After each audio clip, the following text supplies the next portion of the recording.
자, 평균임금 아까 설명드린 거를 조금 이제 확인하는 몇 가지만 더 확인하도록 하겠습니다.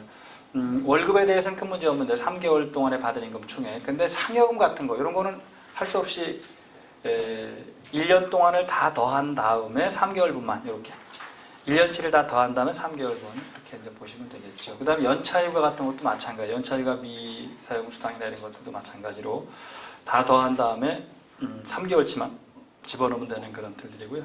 아까 산정기간은 좀 말씀을 드렸고 임금 총액도 전체적으로 받은 임금 총액이니까 다만 이제 퇴직일 이후 퇴직일 전으로 소급해서 임금 인상 시에 소급 의무는 없다라는 게 판례의 기본적인 틀입니다.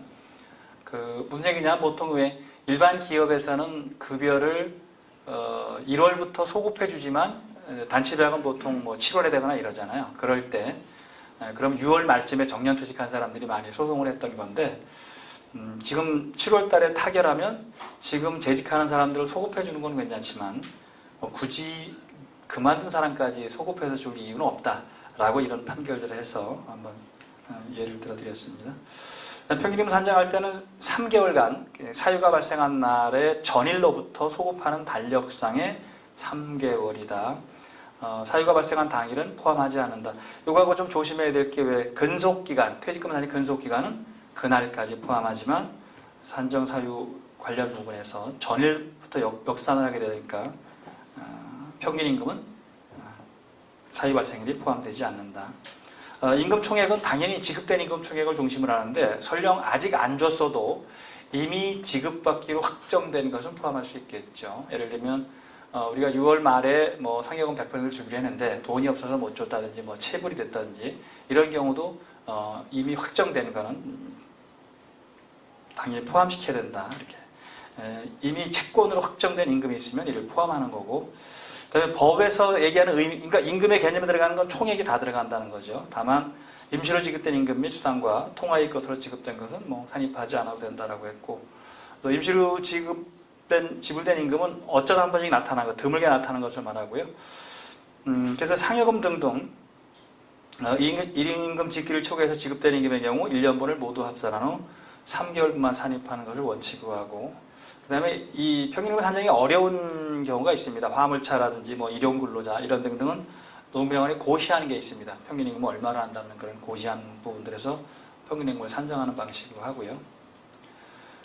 그 다음에 쟁의행위는, 정당한 쟁의행위는 우리가 제외한다라고 했는데, 불법 파업은 정당한 쟁의행위가 구분해서 포함하죠. 포함하니까 당연히 평균임금이 줄어듭니다. 큰 틀에서.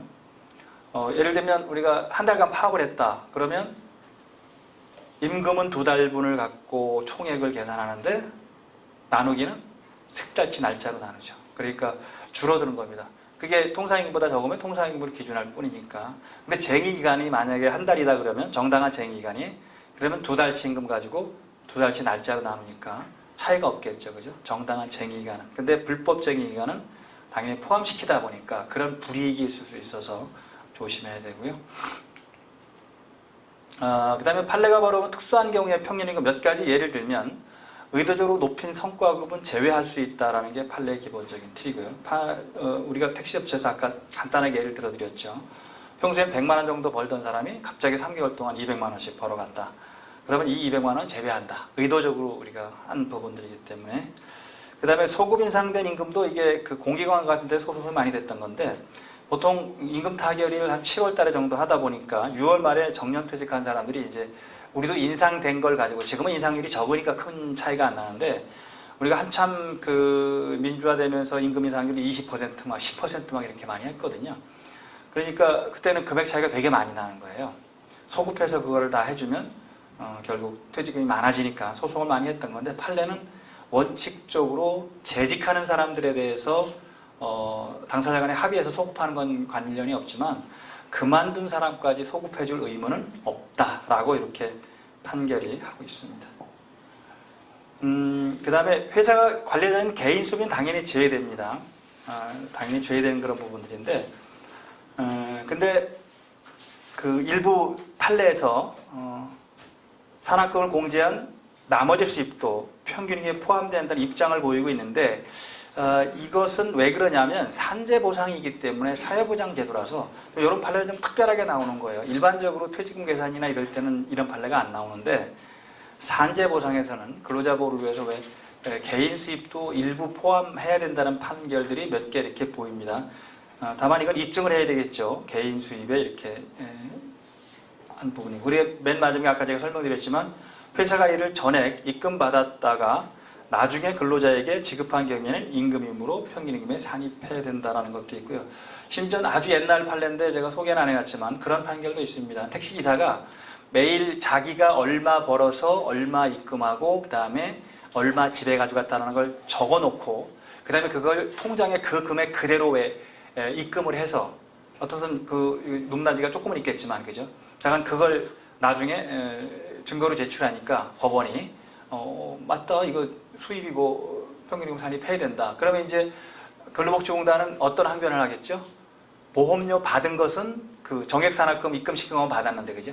실제 보상은 금액을 훨씬 더 많이 해줘야 되니까 이제 막 반발을 하기도 하는데 그거는 보험회사가 알아서 할 문제고 추징을 하고 못하고 이 문제는 보험금은 줘라 이렇게 했다. 그건 아주 특수한 경우에 그 산재 보상에 관련된 부분에서는 사회보험제도이기 때문에 조금 다른 논리가 나올 수는 있다. 그러니까 일반적으로 퇴직금 계산할 때 평균임금은 그렇게 하지는 않습니다. 산재 보상에서만 예외적으로 인정되는 부분들이 있다.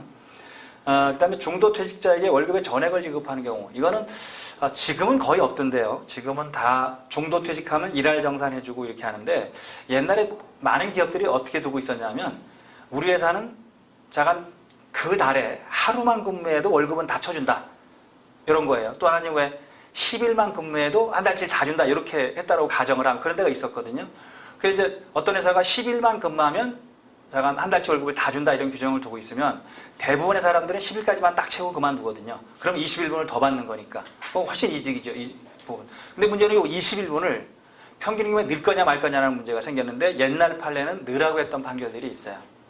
어차피 니네들이 보상해 준 거 아니냐 이렇게. 그 다음에 규정에 이렇게 돼 있잖아라고 했었는데 이제 바뀐 판결은 요거는 그냥 당사자 간의 약속으로 주기로 한 거지만 평균임금을 산정할 때 이걸 넣으면 불합리한 결과가 발생하죠. 그러니까 이거는 빼라라고 이렇게 판결을 했다. 99년도 이후엔 그렇게 이제 한 부분들이고요.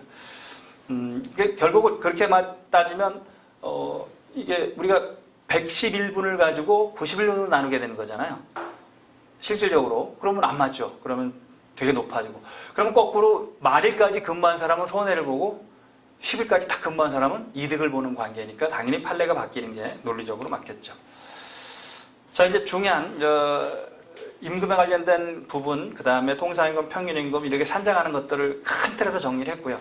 근데 이제 여러분 돌아가시면 구체적인 그런 부분들은 왜 우리 회사의 그 수당이 왜 지급하는지 이런 등등을 봐서 통상임금, 평균임금을 좀 구분을 이렇게 하시도록 하고요. 이제 그렇게 계산된 것을 이제 지급하는 것도 법에 명시를 해놨죠. 임금은 근로자한테 직접 줘야 돼요.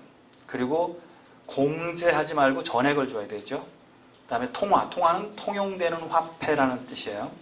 매월 1회 이상 정기적 이렇게 4개 직접 지급 원칙, 전액 지급 원칙, 통화 지급 원칙, 매월 1회 이상 정기 지급의 원칙입니다. 이거는 법에 있는 거기 때문에 위반할 수가 없겠죠. 당연하게. 근로자의 생활보장을 위한 것이기 때문에 이제 이렇게 두고 있고 직접 지급 원칙은 근로를 제공한 당사자에게만 직접 지급해야 되고 친권자나 임금채권 양수인에게도 지급하는 것을 금지하고 있습니다. 아버지나 엄마도 안 되겠죠. 와이프도 안 되겠고 전액 지급은 근로의 대가로서 지불하기로 한 금액 전체를 지급해야 되고 일방적으로 공제하지 말라는 거죠. 공제하지 말고 보통 우리 기산일을 정하죠. 1일부터 말일까지 기산일 정해서 10일날 준다든지 또는 어떤 회사는 1일부터 말일까지 기산일 정하는데 25일날 미리 준다든지 그런 방식으로 이제 날짜를 정하는 겁니다. 근로자가 명시적으로 동의를 해서 공제를 해달라고 하면 상관없지만 그런 공제 요청을 하지 않았음에도 불구하고 일방적으로 손해배상금이나 기타 대출금 채권 등과 상계하는 것도 금지된다. 통화지급의 원칙은 현금으로 우리가 하라는 그런 부분들이에요. 그래서 온라인 송금은 당연히 인정되고 지금은 아마 여러분들도 현금으로 주는 회사는 거의 저는 없다라고 이렇게 듣고 있는데 혹시 있나요?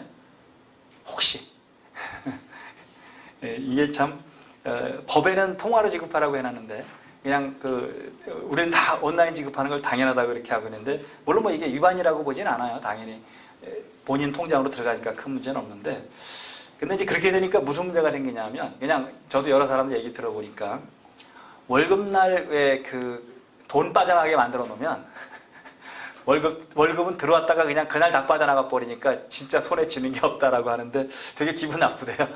그러니까 가능한 한 월급날과 이 결제일은 많이 떨어뜨려 놓으세요. 적어도 그래도 통장에 이 잔액이 좀 남아있게 하는 것도 괜찮은 방법이 같고, 심지어 일본에서는 최근에 작은 기업 중심으로 페이데이를 부활시켜서 월급날이라는 걸 아예 하고, 사장이 왜 그 돈을 신권으로 찾아다가 옛날 방식으로 왜 혹시 옛날에 직장에 근무하신 분은 누런 봉투 하시나요? 누런 봉투에다가 왜 뭐 얼마 이렇게 해서 총액 얼마 공제 이렇게 해서 그런 방식들도 이제 하고 있다고 그래요. 그것도 괜찮은 방식인 것 같아요. 일하는 사람들한테 기분 좋게 해주는 그런 거지만, 물론 돈의 가치는 같을 수 있지만 그냥 통장에서 그냥 통장에 들어왔다가 빠져나가는 거하고, 내가 받아가지고 왜 이렇게 그 누구 준다든지 아니면 뭐 통장에 내가 입금시키는 거하고는 좀 다른 부분일 수 있는 거죠. 물론 뭐 인원이 많은데 못할 겁니다. 워낙 이게 복잡하니까. 그러나 작은 기업들은 한번 월급날이라는 걸 한번 해서 그날은 좀 회식도 좀 할 수도 있겠고,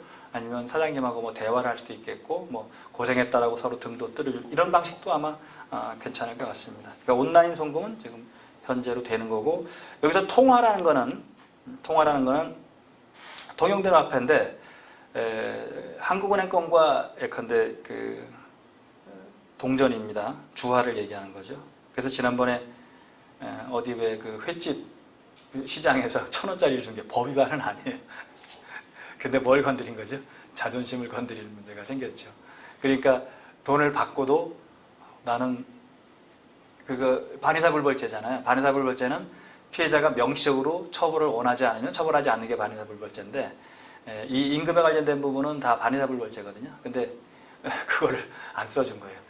처벌을 원하지 않는다는 걸 안 써준 거죠. 그러면 처벌을 할 수밖에 없는 그런 틀이 되겠죠. 그게 이제 감정적인 부분들이 있는 거고, 그 다음에 정기지급의 원칙은 매월 1회 이상 월급날로 정해졌으면 그 정해진 월급날에 존재하는 뜻이에요.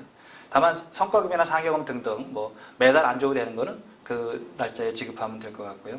그래서 정기지급 원칙을 위반하면 이 4가지 원칙인데, 4가지 원칙 중에 하나만 위반하더라도 3년 이하의 징역, 3천만 원의 벌금이라는 그 벌칙이 적용될 수 있다.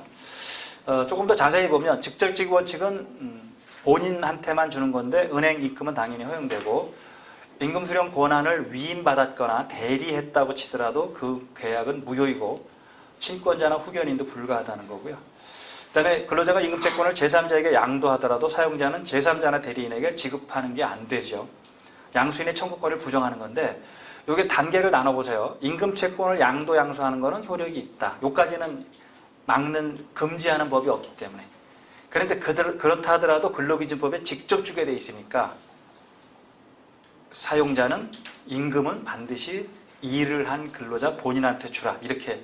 그럼 결론적으로는 양수인의 청구권은 없는 거죠. 회사는 당연히 근로자한테 줄 것이기 때문에요. 다만 국세징수법이나 민사소송법 등에 의해서 임금 압류, 또 전부명령 이런 거는 될 수 있고요. 그 다음에 185만 원까지는 압류 금지고, 180에서 300까지가 180원 제한 금액, 300에서 600까지가 2분의 1 금액, 이렇게. 600이 넘어가면 조금 많아집니다. 점점 더 많아지는 형태로 이렇게 보면 되겠고, 이게 기초생활비라고 하는 기초생활비가 들어가는 그런 부분들이니까 압류를 금지하고 있는 그런 틀들이죠. 그래서 압류금지 채권에 관련된 민사집행법 246조를 보면 뭐 다 아시는 얘기지만 확인하는 건데, 급료, 연금, 봉급, 상여금, 퇴직연금 그 밖에 이와 비슷한 성질을 가진 급여채권의 2분에 해당하는 금액은 압류하지 못하게 돼 있고, 다만 그 금액이 국민기초생활보장법에 의한 최저생계비를 감안해서 대통령이 정하는 금액에 미치지 못하는 경우, 또는 표준적인 가구의 생계비를 감안하여 대통령이 정하는 금액을 초과하는 경우에는 각각 당의 대통령이 정하는 금액으로 한다. 이게 이제 밑에 185만 원 정한 거죠. 그다음에 퇴직금 그 밖의 비슷한 성질의 급여채권의 2분의 1에 해당한다. 여기서 조심해야 될 건 이제 요 퇴직연금입니다. 여기는 2분의 1을 압류하도록 되어 있는데, 근로자 퇴직급여 보장법에 압류금지 규정이 또 있어요. 그러니까 판례는 요게 일반법이고 근로자 퇴직급여 보장법이 특별법으로 봐서 한 푼도 압류가 안 된다라고 이렇게 해석을 해주고 있습니다. 그러니까 퇴직연금은 아예 아예 한 푼도 압류가 안 된다. 그럼 근로자 생활보장에서는 되게 중요한 거죠. 그죠? 퇴직금은 압류할 수 있으니까 2분의 1 금액에서 압류를 할 수 있을 텐데. 그래서 이제 압류 금지 생계비가 대통령이 정하는 것이 185만 원이고, 그 다음에 압류 금지 최저 금액도 185만 원으로 이렇게 되어 있습니다. 이게 150만 원이었다가 185원으로 바뀐 것 같습니다. 저도 언제 바뀐지는 정확히 확인해 보진 않았는데 얼마 안 된 그런 작년인가 아마 바뀐 것 같아요. 그래서 185만 원까지. 이게 이제 최저임금이 많이 올라가니까 지금 이런 부분이 따라 올라가는 그런 틀이죠. 그래서 최저임금이 올라감으로 해서 그 최저임금만 문제가 된 게 아니고 다른 것까지도 다 따라 올라가는 그런 과정들을 거쳤습니다. 전액지급의 원칙은 법령 또는 단체별에 특별한 규정이 있는 경우를 제외하고는 전액을 근로자한테 지급하는데, 법령에 있는 게 왜 원천징수라고 하는 거예요. 대부분 왜 갑근세 또는 뭐 4대 보험료 원천징수 이런 것들이 다 법령에 있는 그런 부분들이고요. 그 다음에 단체별에 얻는 게 주로 조합비입니다. 조합비 이렇게 할 수도 있겠고, 그다음에 사용자의 자의적인 상계를 금지하는 것이기 때문에 근로자의 요구에 의한 상계나 공제는 인정할 수 있는 거죠. 예를 들면 지금은 그게 참 많이 없어졌던데, 옛날에 수재이연금 같은 거 왜 어떻게 했죠? 회사에서 그냥 한꺼번에 그냥 얼마씩 내 이렇게 해서 하는데, 그때 월급에서 미리 떼어서 수재연금 납부하고 그 다음에 월급 줬을 텐데, 그때 대부분 다 동의를 원칙적으로는 받습니다. 근데 많은 기업들이 그냥 동의 안 받고 그냥 무조건 띄어서 하고 줬던 기억들이 있을 텐데, 그렇게 근로자가 원하는 거 그건 아무 상관없습니다. 그 다음에 가불금이나 과다 지급된 금액 등을 공제하는 것은 인정될 수 있습니다. 가불금은 뭐 잘 아실 테지만 과다 지급된 게 뭐냐 하면 이런 내용일 겁니다. 급여를 계산하는 분이 잘못 계산해서 예컨대 한 몇십만 원이 더 간 경우가 있어요. 안 줘도 되는 걸 준다든지, 잘못 계산해서 왜 과다 지급된 게 있잖아요. 요거는 일정한 기간 내에는 그냥 일방적으로 공제 가능해요. 통보 안 하고도. 근데 연말정산할 때 보니까 잘못해서 무슨 뭐 한 몇십만 원이 더 들어갔다라 하면 그 다음 달 급여에서 그냥 공제한다든지, 통보 안 해도. 물론 뭐 통보하고 하면 좋겠지만 통보 안 해도 이거는 이미 과다 지급된 거니까, 그죠? 그걸 적당한, 근데 한 10년 전 거 지금 한다. 그건 조금 그럴 것 같아요. 그러니까 시간적으로 뭔가 연관성이 있고 뭐 그런 부분이 있을 때는 그냥 충분하게 될 수 있다 이렇게 보시면 되겠죠. 그 다음에 지급 시기가 도래한 임금채권의 명시적인 표기사는 유효. 요거는 노사 간에 합의한 것만 갖고는 안 돼요. 예컨대 우리가 회사가 좀 어려우니까 상여금을 100% 반납하자 이런 결의를 할 수 있죠. 노조가 그런 합의를 하고 결의를 해주는 건 좋은데, 그렇다 하더라도 실제 되는 거는 어떻게 되냐면 개별 근로자의 동의서가 필요한 거예요. 실제로. 그러니까 회사가 어려우니까 우리가 상여금 100%를 반납하자. 만약에 6월 말에 100%를 받아야 되는데, 자, 그 100% 반납하자라고 노사 간에 합의할 수 있죠. 그 다음에 노조가 그런 동의를 해준 거예요, 이제. 근데 노조가 동의한 것만 가지고는 안 돼요. 반드시 개별 근로자의 동의가 필요합니다. 그럼 노사 간에 합의를 해서 노조가 동의를 해줬는데, 개별 근로자가 동의를 안 한 사람이 한두 명이 있다. 그럼 어떡할 거냐? 그건 줘야 돼요. 그건 줘야 돼요. 어쩔 수 없어요. 왜 그러냐면 이미 임금 채권으로 바뀐 것, 곧 받을 거니까, 그죠? 바뀐 것에 대한 처분권은 노동조합이 갖고 있지 않아요. 그건 개별 근로자가 처분권을 갖고 있기 때문에 그렇습니다. 근데 그게 아니고 내년 상여금을 600%에서 500으로 줄이는 합의는 개별 동의가 아닙니다. 그거는 과반수 이상 노조가 있으면 그 노조가 없으면 근로자 과반수를 대표하는 자의 동의를 받으면 되겠죠. 자, 그러니까 미래의 근로 조건을 예컨대 불리하게 변경하는 것은 집단적인 방법으로 할 거고요. 근데 이미 지급 시기가 도래한 임금채권 이런 거는 처분권이 개개 근로자한테 넘어온 것이기 때문에 노사 간에 합의한 것만으로는 불가능. 그게 이제 반납, 포기 이런 거 할 때 좀 조심을 해야 되는 거죠. 그래서 개별적인 동의나 수권 없이 노사 간 단체별로 임금의 포기나 지급유예 같은 처분 행위는 할 수 없다. 미래의 근로조건을 바꾸는 건 가능하지만 이미 지급시기가 도래했다면 결국 임금 포기 이런 부분, 임금 반납 포기는 개개 근로자의 동의를 받아야 된다. 우리가 IMF에 많이 왜 임금 반납 이런 거 했었잖아요. 그때도 개별 동의를 다 받았어야 되는 겁니다. 그때 당시도 지금 기억나는 게 꽤 오래된 얘기지만 연차 반납을 참 많이 했거든요. 근데 법이론적으로 따지면 연차 반납의 말은 성립되지 않아요. 연차 반납이라는 거 왜 성립이 안 되죠?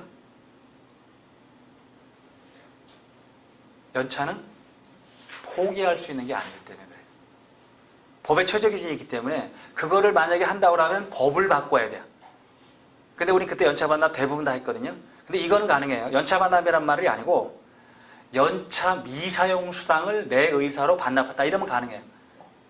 연차 미사용 수당은 뭐죠? 이미 1년이 지나서 돈으로 바뀐 거는 내 의사대로 왜 이미 채권으로 확정된 거니까 내가 반납이 가능한데, 근데 연차를 반납한다 이거는 논리적으로 맞지는 않아. 근데 상여금을 반납하다 가능하겠죠.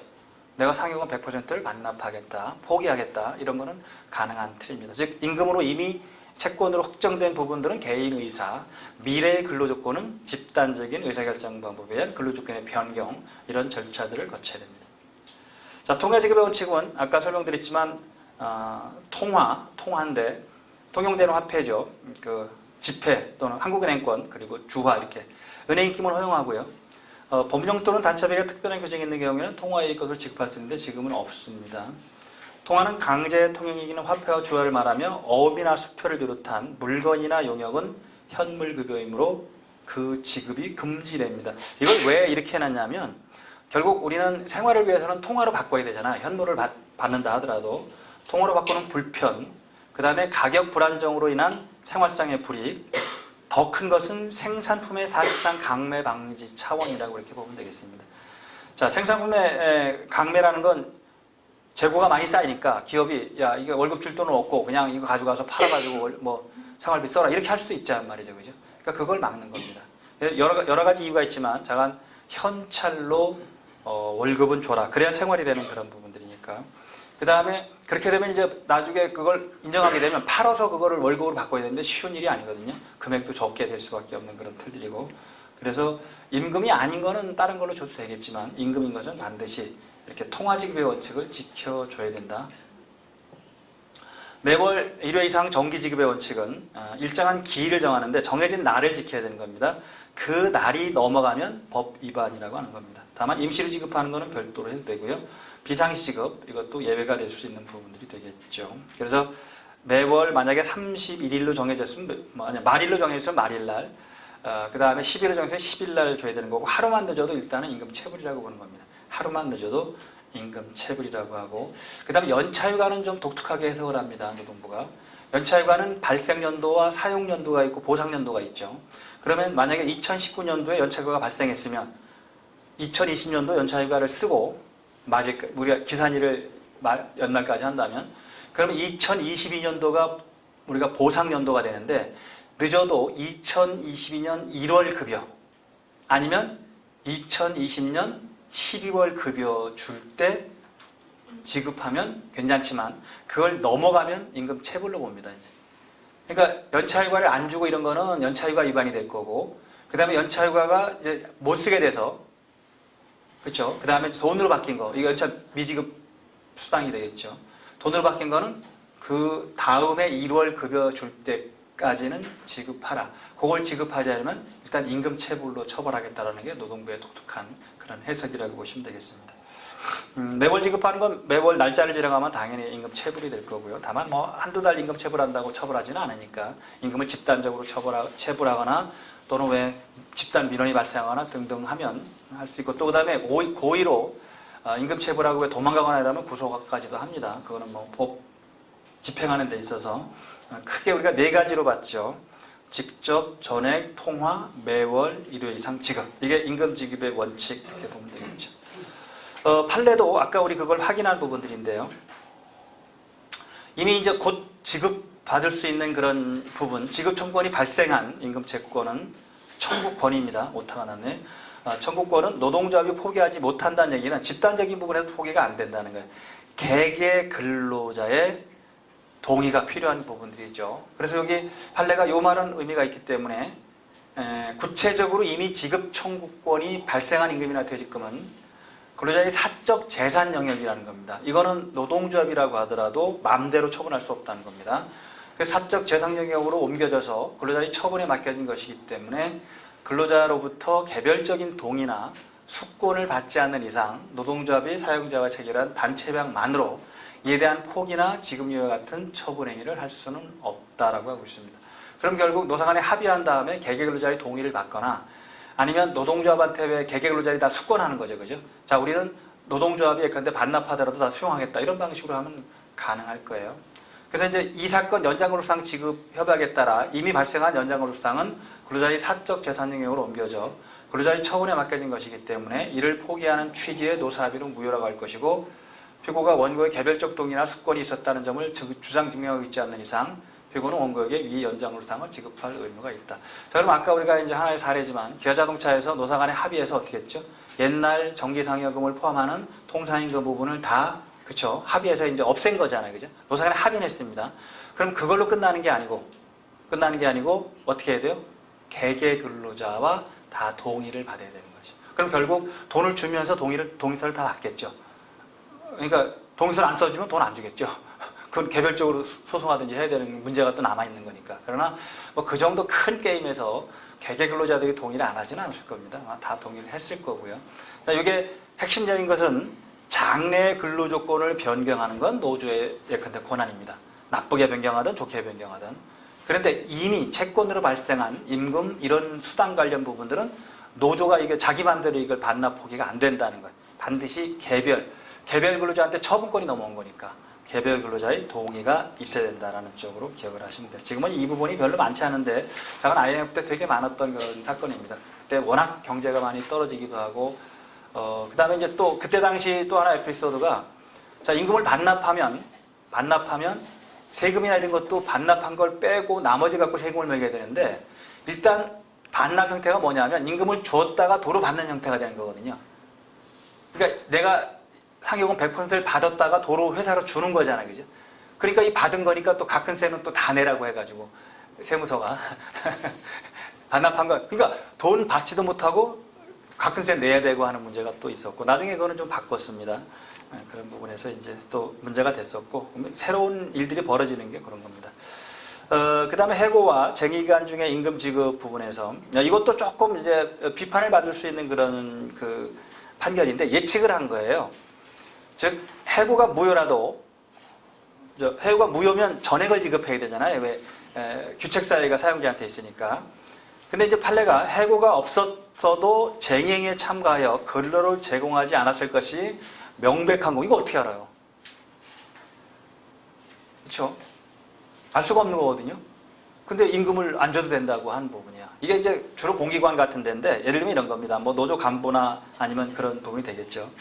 물론 해고를 했는데 이제 해고가 나중에 소송을 통해서 이제 한 3년 정도 돼서 무효 판결을 받으면 전액을 청구할 수 있단 말이죠. 그런데 이제 그 중간에 만약에 뭐 한 달 정도 이제 파업을 한 거예요. 그 노조가. 그럼 당연히 노조 간부이기 때문에 이 사람도 파업을 했을 것이다 라고 지금 보는 거거든요. 할지 안 할지 어떻게 알아, 그죠? 그래서 그 한 달치를 빼라는 거예요. 저는 이거는 판례가 좀 너무 심하지 않나 그런 부분이 나타나요. 물론 뭐 노조 간부이기 때문에 실제 일을 했다면 파업을 할 수도 있죠. 근데 지금 해고당한 사람이 굳이 그렇죠? 그 파업을 하더라도 그거는 해고당해서 하는 거지. 그거 파업했다고 임금 안 준다? 그건 참 그런 부분. 예측을 해서 하는 부분들이라서 좀 동의하기 어려운 그런 판결이기도 합니다. 아무튼 뭐 이런 판결도 있어요. 이게 아마 천동사 판결인가 그럴 것 같은데. 뭐 옛날에 파업을 뭐 한 달, 두 달 막 이렇게 하기도 했었으니까 뭐 그렇게 일단 이런 판결이 있다고만 이해를 하시기 바랍니다. 그다음에 퇴직연금은 전액이 압류금지입니다. 퇴직연금은 이게 특별법이라고 이렇게 한 부분들인데 어떤 법적인 부분에서 한번 우리가 밑에 거를 좀 보면 퇴직기여보장법은 7조에서 퇴직연금 제도의 급여를 받을 권리에 대하여 양도를 금지하고 있다. 양도금지 채권은 곧 압류금지 채권으로 해석을 해요. 그러니까 압류도 금지된다는 겁니다. 위 양도금지 규정은 강행법규에 해당한다고 볼 것이고 따라서 퇴직연금 제도의 급여를 받을 권리에 대한 압류명령은 실체법상 무효라는 겁니다. 무효이고 제3채무자는 그 압류채권의 추식금 청구에 대하여 위 무효를 들어 지급을 거절할 수 있고 한편 민사집행법 240조 아까 우리가 본 겁니다. 제1항 제4호에서 퇴직연금 그 밖에 이와 비슷한 성질을 가진 급여채권은 2분의 1에 해당하는 금액만 압류하지 못하는 것으로 규정하고 있으나 이는 위 퇴직급여보장법상의 양도금지 규정과의 사이에서 일반법과 특별법 즉 민사집행법이 일반법, 퇴직급여보장법이 특별법이라고 본 거예요. 그러니까 특별법에 압류금지를 해놓고 있으니까 전액이 압류가 금지된다. 그러니까 민사집행법은 2분의 1이지만 특별법에서 압류금지를 두고 있으니까 전액이 압류금지된다. 이렇게 이제 해석을 해주고 있습니다. 그 다음에 대표이사의 보수청구권, 우리 근로기준법상의 근로자는 아니지만 대표이사의 보수청구권도 압류금지 채권에 포함된다 그렇게 해석을 해주고 있습니다. 뭐 이거는 뭐 당연하게 그 보호를 위해서 하는 그 임금하고 비슷한 그런 개념이니까 해석을 한 거고요. 그 다음 판결은 임금체불에 대한 면책사유의 기준 부분들인데, 자, 임금을 체불하면 아까 우리가 본 대로 3년 이하의 징 3천만 원의 벌금이 있는데, 회사가 돈을 구하려고 무진장의 노력을 했음에도 불구하고 피치 못하게 돈을 못 구해서 못 준 경우, 이런 경우까지 처벌하는 건 좀 너무 심하지 않냐라는 그런 판결이에요. 그럴 때는 처벌을 면책해 준 겁니다. 책임을 묻지 않는 그런 부분들이죠. 근데 대신 이것은 그냥 해주는 게 아니고 그러한 노력을 한 거를 객관적으로 입증을 해야 되는 부분이 되겠죠. 면책이라는 거는 여러분들이 왜 그 형사 처벌에 관련된 부분들은 항상 기본 그 처벌 범죄 성립 요건 관련 부분에서 이렇게 표현하죠. 구속 요건 해당성, 그 다음에 위법성, 그 다음에 책임성, 세 개 이렇게 따지죠. 그 다음에 소추 조건 뭐 등등 이렇게 따지지만 일단 이 세 가지 부분 중에서, 그러니까 구속 요건 해당성은 여러분 잘 아시는 대로 왜 국회가 제정한 법률에 의해서만 형사처벌할 수 있다. 이게 이제 구속요건 해당성입니다. 근데 근로기준법은 국회가 제정한 법률이니까 당연히 구속요건 해당해 되는 거죠. 그 다음에 위법해야 된다. 근데 위법해야 되는데 정당행위, 정당한 것은 처벌하지 않는다. 여러분의 정당방위, 그 다음에 이런 것들 긴급히나 이런 게 다 이제 해당되는 그런 틀텐데, 그러면 이 지금 임금체불한 거는 구속요건에 해당하고 위법성도 있죠.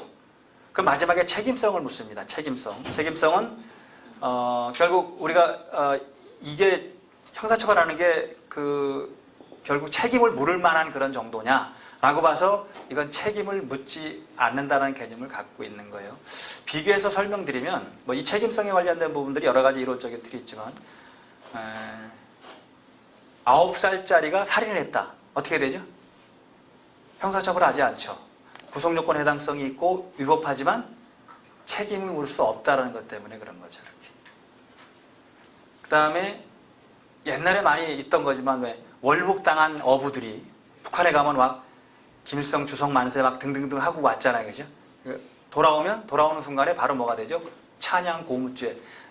이렇게 형사처벌을 하는데 이것도 면책이 됩니다. 왜? 그 상태에서는 안 죽으려면 할 수밖에 없으니까 할 수밖에 없었다 그런 거죠. 그런 게 책임성인데, 이거는 구속요건에 해당하고 위법성이 있고 그렇지만 책임을 묻기에는 좀 그렇다. 왜? 그만큼 노력했는데 돈을 안 주라는 얘기는 아니에요. 형사처벌을 면제해 주겠다는 겁니다. 그런 특별한 사정이 있을 때 이렇게. 그래서 여기서는 몇 가지 예를 들어놓고 있어요. 그 임금 및 퇴직금 등의 기일 내 지급 의무 위반죄는 사용자가 그 지급을 위하여 최선의 노력을 다했지만 경영부진으로 인한 자금 사정 등으로 지급 기일 내에 지급할 수 없었던 불가피한 사정이 사회통념에 비추어 인정되는 경우에만 면책되는 거죠. 그러니까 그런 노력을 하지 않은 것은 면책이 당연히 안 됩니다. 단순히 사용자가 경영부진 등으로 자금 압박을 받아 이를 지급할 수 없었다는 것만으로는 책임을 면할 수 없습니다. 이때 이제 불가피한 사정이 뭐냐라는 부분들을 볼 때 엄격하게 본다는 겁니다. 사용자가 퇴직근로자 등의 생활 안정을 도모하기 위해서 임금이나 퇴직금 등을 조기에 청산하기 위한 변제 노력을 했냐 안 했냐는 걸 보겠죠. 또 그게 아니라도 장래의 변제 계획을 분명하게 제시하고 이에 관하여 근로자 측과 성실한 협의를 하는 등 퇴직 근로자 등의 입장에서 상당한 정도 수긍할 만한 수준이라고 객관적으로 평가받을 수 있는 조치들이 행해졌는지 이런 등등을 종합적으로 판단하니까 최선의 노력을 다했음에도 불구하고 피치 못하게 못 구한 거, 그거만큼은 형사처벌은 좀 안 해도 된다라는 면책 사유를 넣어준 겁니다. 자, 이제 휴업수당은 딱 간단하게 정리하면 사용자의 귀책 사유로 휴업하는 경우 휴업기간 동안 평균임금의 70% 이상을 지급하는 거죠. 주로 이제 왜 뭐 전기가 안 들어왔다든지 뭐 이런 등등 여러 가지 사유가 있을 겁니다. 원료가 안 들어왔다든지 이런 등등.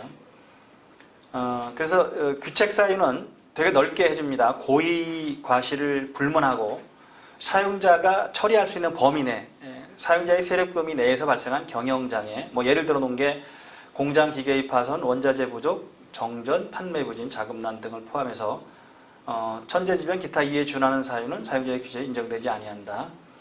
그 다음에 이 수당 지급은 70%를 원칙으로 하지만 이 금액이 통상임금을 넘어가는 경우에는 통상임금을 휴업수당으로 하는 겁니다. 통상임금 100%를 또 감액할 수 있는 제도가 있는데 부득이한 사유로 사업 계속이 불가능하여 노동위원회의 승인을 얻은 경우에는 본래 휴업수당 기준에 미달하는 수당 지급이 가능합니다. 이건 노동위원회의 승인을 받으면 가능한 그런 부분들입니다. 그래서 판례를 보면 사용자의 귀책 사유로 현한 대기 발령도 휴업수당 지급하라고 하고 있습니다.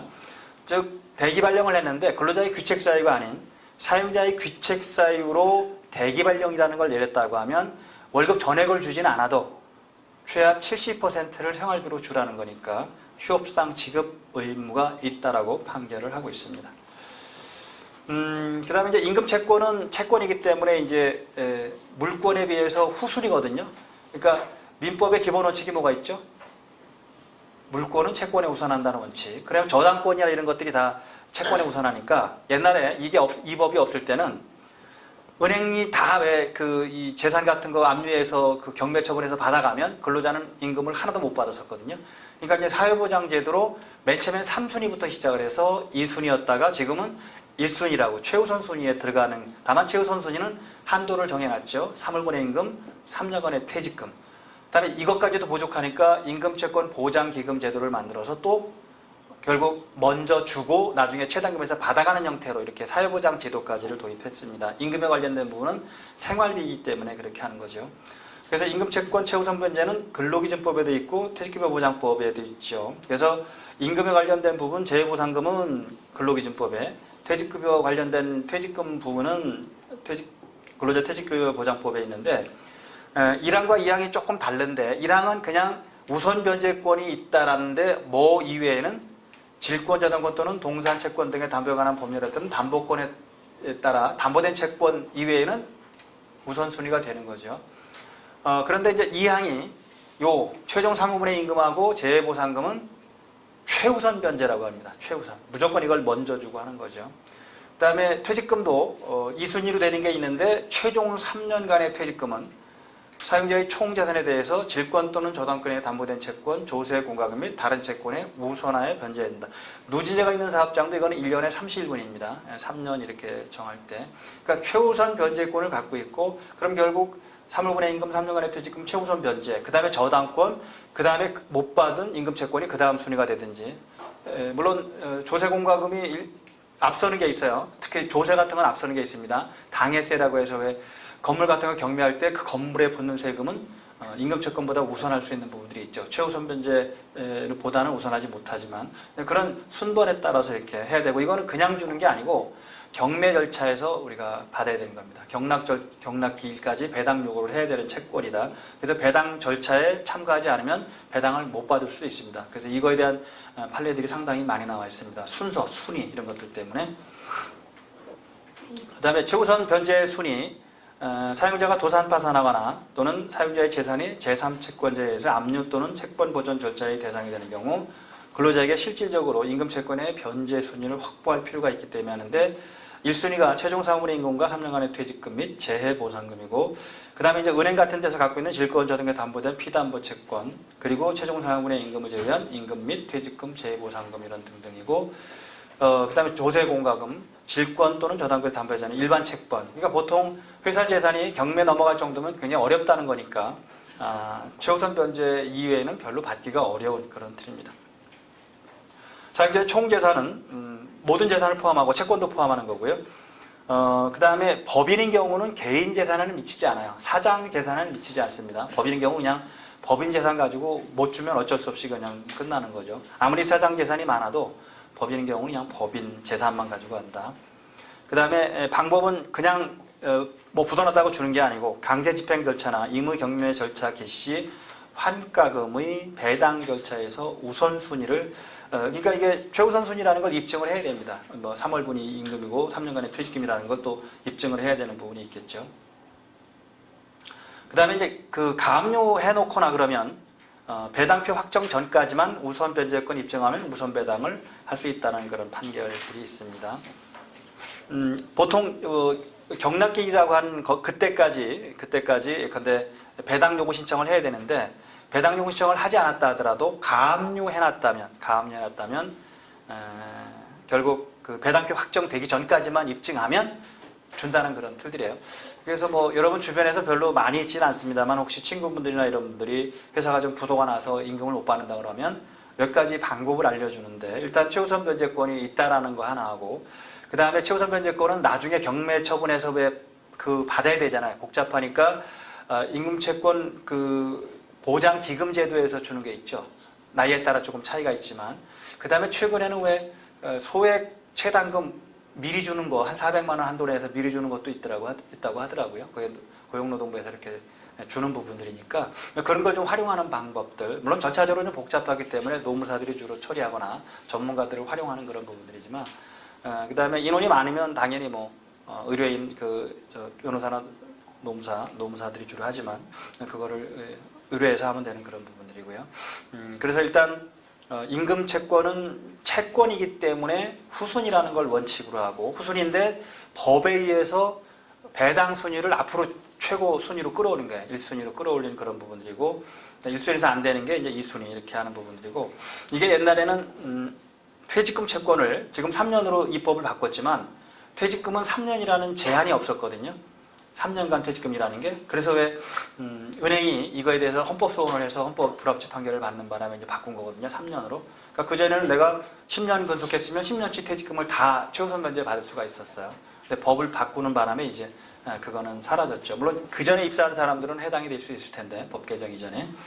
그래서 배당표 확정 전까지 우선 변제권을 입증하면 된다. 주로 우선 변제권이 입증한다는 건 근로감독관을 통해서 한다든지 이렇게 할 수밖에 없습니다. 그 다음에 이렇게 이제 최우선 변제권을 둔다 하더라도 이건 경락 대금에서 받아야 되는 거니까 회사 재산이 없으면 아무것도 받을 수가 없는 거예요. 회사 재산이 없으면 제로잖아요. 그죠? 그러면 받을 게 하나도 없게 되는 거죠. 그 다음에 경매는 한참 뒤에 이루어지거나 왜 이런, 당장 지금 이걸 생활비로 써야 되고 막 이런 부분되니까 그래서 만들어낸 게 임금채권 보장기금제도입니다. 이게 산재보험료 내는 사업장은 임금채권 보장기금을 매년 냅니다. 매년 내고, 여러분들은 타진 않았지만 부도난 기업에서 이거 근로자들한테 주는 거니까. 근데 보험이나 이런 건 안 타는 게 최고인 것 같아요. 그죠? 우리가 산재보험에 들어있으니까 산재보험 탈라면 뭐가 발생해야 돼요? 산재가 발생해야 되잖아요. 그 다음에 실업급여를 탈라면 잘려야 되잖아요. 그죠? 그냥 내가 그만두는 건 안 주잖아요. 자발적인 퇴직은 안 주는 거죠. 그 다음에 건강보험료 냈으니까 내가 건강보험료 혜택을 받아야 된다면 어딘가 아파야 되고. 근데 국민연금은 조금 다르다. 근데 국민연금도 똑같네, 그죠? 나중에 내가 국민연금을 탈락을 하면 뭘 해야 돼요? 나이가? 그쵸. 탈나이가 되니까 다 60이 넘은 거잖아요. 지금은 62세인데 아마 여러분들은 65세 정도 돼야 받을 수가 있을 겁니다. 그래서 일단 보험이나 이런 거는 비상시에 이렇게 쓰는 거라고 생각하시면, 내가 보험료 냈다고 해서 반드시 뭐 찾아 쓰려고 하시지는 말고요.